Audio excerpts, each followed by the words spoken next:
Hello everyone, welcome back to the channel. Last video में हमने reasons देखे थे कि एमएनसी क्यों रिक्वायर्ड है।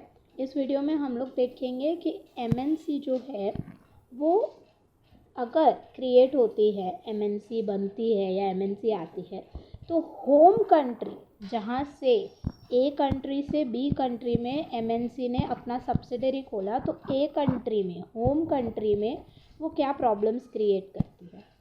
While MNCs, by efficiently organizing production and distribution on a worldwide basis, can increase world output and welfare, they can also create serious problem in both the home and host country. तो पहले हमने जितने भी reasons देखे, जितने भी उसके effect benefit देखे एमएनसी के, भले ही बेनिफिट है लेकिन उसके साथ वो प्रॉब्लम भी क्रिएट करता है दोनों होम एंड होस्ट कंट्री में. The most controversial of the alleged harmful effect of MNC on the home nation is loss of domestic job. A nation ने अपना सब्सिडरी बी नेशन में खोला है, तो यहाँ पे जॉब्स कम मिलेंगी.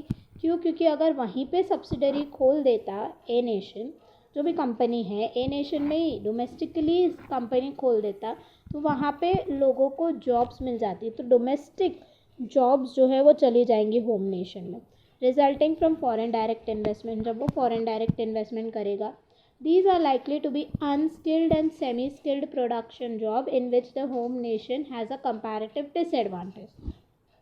ये लॉस ऑफ जॉब किन लोगों के हैं? ये है unskilled labours and semi skilled labours, जिसमें ऑलरेडी जो नेशन है, होम नेशन, उसका कंपैरेटिव डिसएडवांटेज है. It is for this reason that organized labor in US and other major home nations is against direct foreign investment by MNC. और यही reason के वजह से जो भी लेबर ऑर्गेनाइजेशन है, ऑर्गेनाइज्ड लेबरर्स हैं यूएस में, वो अगेंस्ट है फॉरेन इन्वेस्टमेंट के. However, some clerical, managerial and technical jobs are also likely to be created in the headquarters of the MNC in the home nation as a result of direct foreign investment. अब अगर a nation का कोई company दूसरे nation में subsidiary खोल रहा है, तो उसको हैंडल करने के लिए थोड़ा बहुत क्लरिकल, मैनेजरियल, टेक्निकल जॉब का रिक्वायरमेंट होम नेशन में होगा. उसको कोऑर्डिनेट करने के लिए फॉरेन कंपनीज, जो भी फॉरेन कंट्री में सब्सिडरी खोला है, उसके साथ कोऑर्डिनेट करने के लिए, तो वो जॉब्स हो सकती है क्रिएट हो.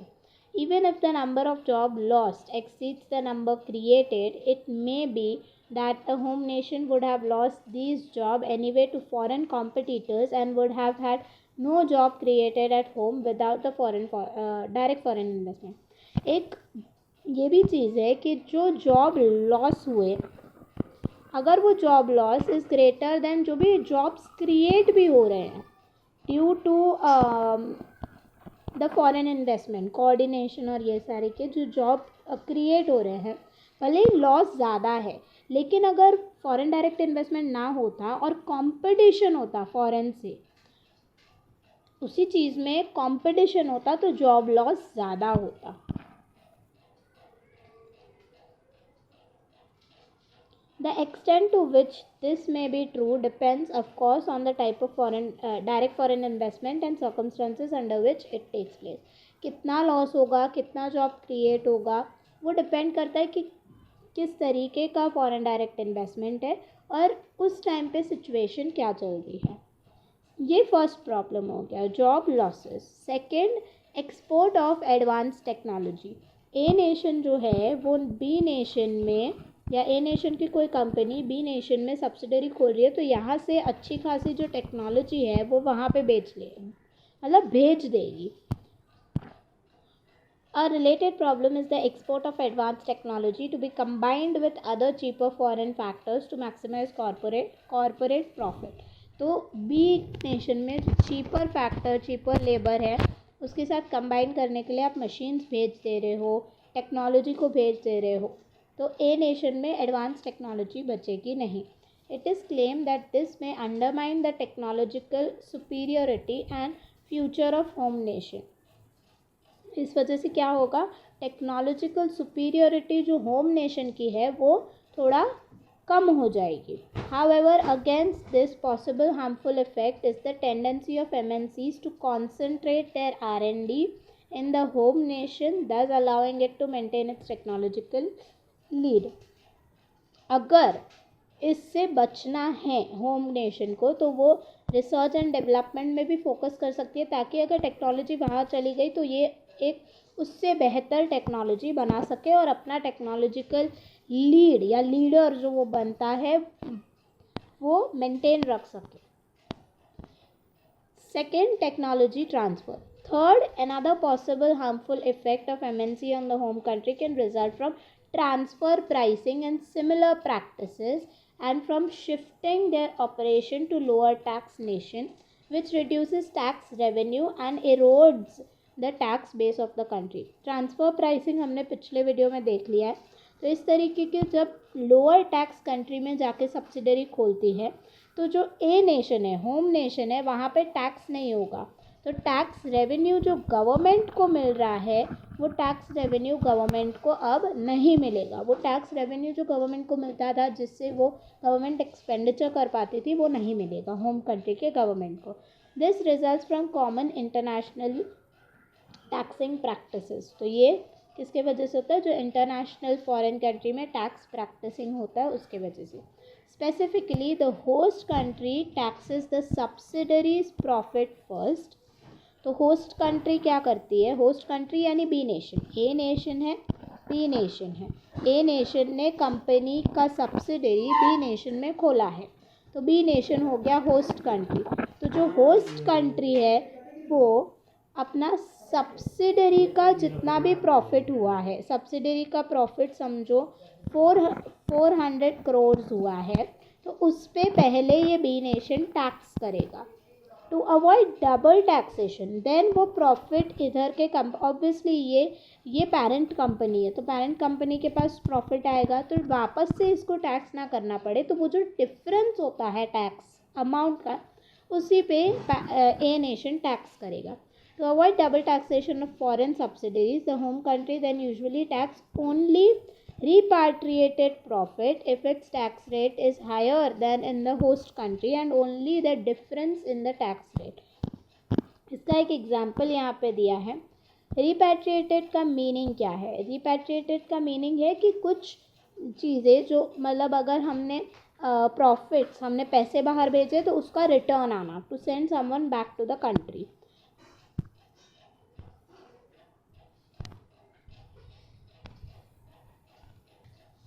अब हम एग्जाम्पल देखते हैं. An example will clarify this point. Suppose corporate profit is 50% in home country.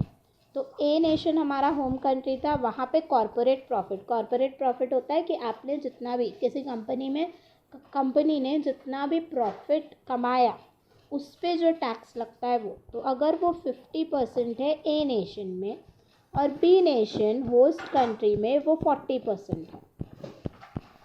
40% in the host country, and the before tax risk adjusted profit is 20% abroad but 16% at home.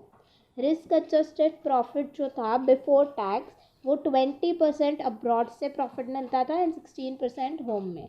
MNC will then invest in abroad. When 20% is earned abroad, 20% profit उसको abroad से earn हुआ. Host country जो है, host country 8% in taxes ले लेगी क्योंकि 40% taxes पे जाएगा.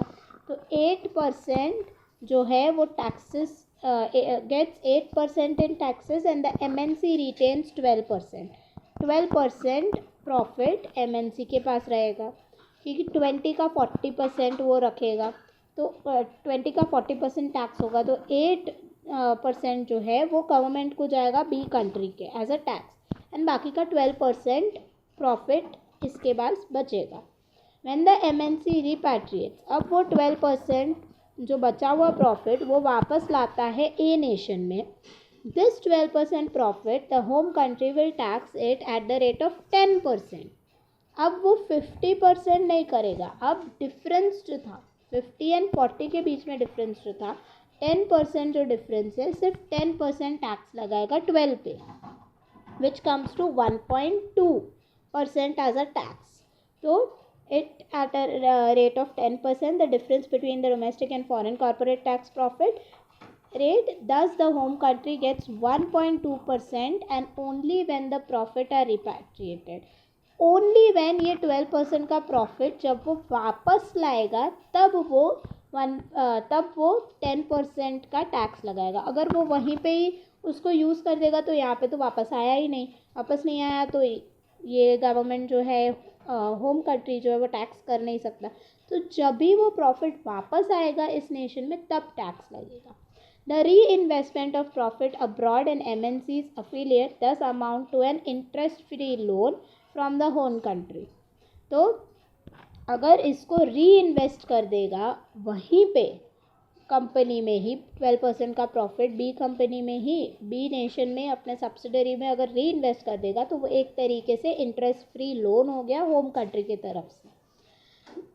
If the corporate profit tax rates of home and host country were equal, अगर जो कॉर्पोरेट ये 50 ये 40% अगर वो इक्वल होते 50-50% या 40-40%, home country would collect no tax at all even when the MNC repatriates its profit. अगर इक्वल होता टैक्स कॉर्पोरेट टैक्स तो अगर फिर भी जब कंपनी 12% वापस लेके आ रही है तब कोई भी टैक्स जो होम कंट्री है वो नहीं लगाएगा क्योंकि इक्वल था. डिफरेंस अमाउंट पे वो टैक्स लगाएगा. डिफरेंस है ही नहीं तो वो अब ऑलरेडी उसने बी नेशन में उतना टैक्स भर दिया है तो अब यहाँ पे आके वापस टैक्स नहीं भरना चाहिए. डबल टैक्सेशन अवॉइड करेगा. Had the MNC invested in home country to begin with and earned a profit of 16%, the home country would have collected a tax of 8% at 50% tax rate. अगर वो जो company है वो foreign nation में subsidiary ना खोल के वो वहीं पे होम कंट्री में ही इन्वेस्ट करती तो 16% का प्रॉफिट मिल रहा था उसको होम कंट्री में, यहाँ पे हमने देखा, और इसका 8% उसका 50% टैक्स करेगा तो प्रॉफिट 16% है तो उसका 8% वो टैक्स के लिए ए नेशन के गवर्नमेंट को जाता. दस MNC रिड्यूसेस, अब देख सकते हो टैक्स रेवेन्यू कम हो गया. अगर वो फॉरेन कंपनी से ला रहा है तो सिर्फ 1.2% उसको प्रॉफिट मिल रहा है वेरएज 8% मिलता है अगर होम कंट्री में ही इन्वेस्ट करता. तो टैक्स रेवेन्यू भी चला गया and erode the tax base of the country. Finally तो ये था थर्ड और fourth reason. Finally because of their access to international capital market, international capital market में उनका एक्सेस मिल जाता है MNC को. MNC can circumvent domestic monetary policy and make government control over the economy in the home nation more difficult. तो एक तरीके से MNC प्रॉफिट्स ला रहा है बहुत सारा और